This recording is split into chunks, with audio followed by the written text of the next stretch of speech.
A new study says small-town racetracks pump more than $69 billion a year into communities across the country. From auto parts to hospitality, we look at the financial footprint left behind by the Dusty Oval. John Torpy has the story. Underneath the fun and excitement surrounding the rituals of dirt track racing at local speedways are the spinning wheels of economic good small-town racetracks bring to their communities. You know, oftentimes people think of racing as the big super speedways, which we all see and know and love. But the fact is that there's 1,500 other smaller racetracks all around the country serving our communities. And so Karen Bailey Chapman is a senior vice president at Specialty Equipment Market Association, an automotive industry trade group that supports motorsports. To help shine a light on the fiscal importance of the sport, SEMA set out to quantify how weekly events at rural racetracks contribute to the economies of surrounding communities. For every race car you see out there, there's parts that are being sold by manufacturers around the country. There's venues that also employ people to make it all happen. And then, of course, the outer part of that impact is, you know, from the hospitality perspective. And so we really wanted to really focus in on what the story behind the story is, and the fact that it's, you know, I think there's a lot more that goes into what you see every weekend at your local racetrack than just the cars racing around. According to a 2025 study by SEMA subsidiary Performance Racing Industry, motorsports across the country contributes over $69 billion to the U.S. economy. The study revealed that in Iowa, the total economic output of motorsports neared $1.7 billion last year. Welcome to the high banks of Marshalltown.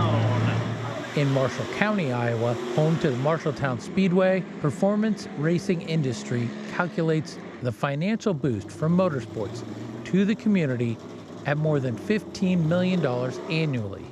You know, for 63 consecutive years, there's always been racing in Marshalltown. It's always happened. What these racers bring when they come to town, they're stopping at their gas stations, they're stopping at restaurants. It does impact the economics of the city.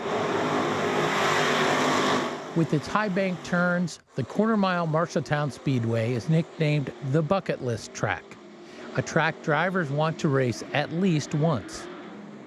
The attraction to the oval track and its legacy have helped cement the Speedway's relationship with the city of Marshalltown. And we are lucky here. We have a lot of community businesses that support the racetrack. From replacement parts and fresh tires to fuel and food, owning and driving any race car can be an expensive investment, which often only yields the thrill of racing. Some of these guys have got, you know, $70,000, $80,000, $90,000 invested in their race car, which is, you know, for the weekly racer is a hobby. It's not, you know, they're not getting rich. They're doing it to have fun. They're doing it. They're passionate about it. Van Sickle adds the passion for motorsports can be seen as a linchpin connecting the drivers and the fans. The reality is you can't go drive a car at 100 mile an hour into a corner out on the street, but you can come and watch somebody here do it. You don't really have the opportunity to sort of overanalyze stuff. That's, in a nutshell, why I love coming dirt racing. So we appreciate you all coming out. We appreciate you all being here. I want to wish everybody the best of luck tonight. Pat Rachel's, China Grove, North Carolina. Original hometown was Knoxville, Iowa. I mean, the whole experience is awesome, right? I mean, I love everything about it.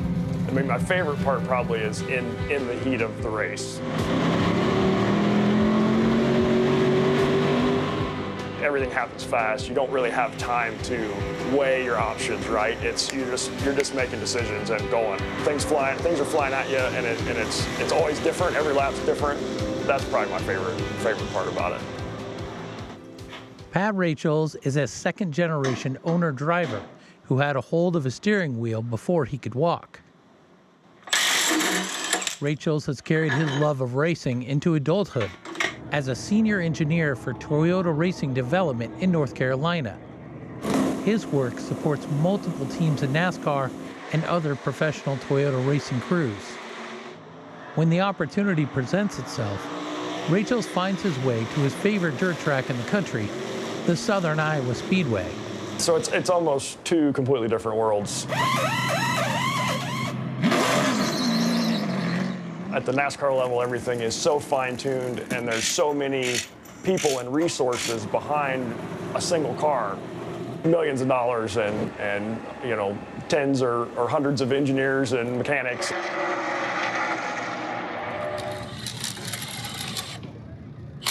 At this level, it's you and a couple of your buddies do it all. You just have to go with it. You know, you make it work, and you get to the racetrack, and everybody at the racetrack is in the same situation when you race, you know, at a local level like that, and that really makes the camaraderie tighter because everybody's living what you're living to get to the racetrack, and so you end up developing some really good friendships.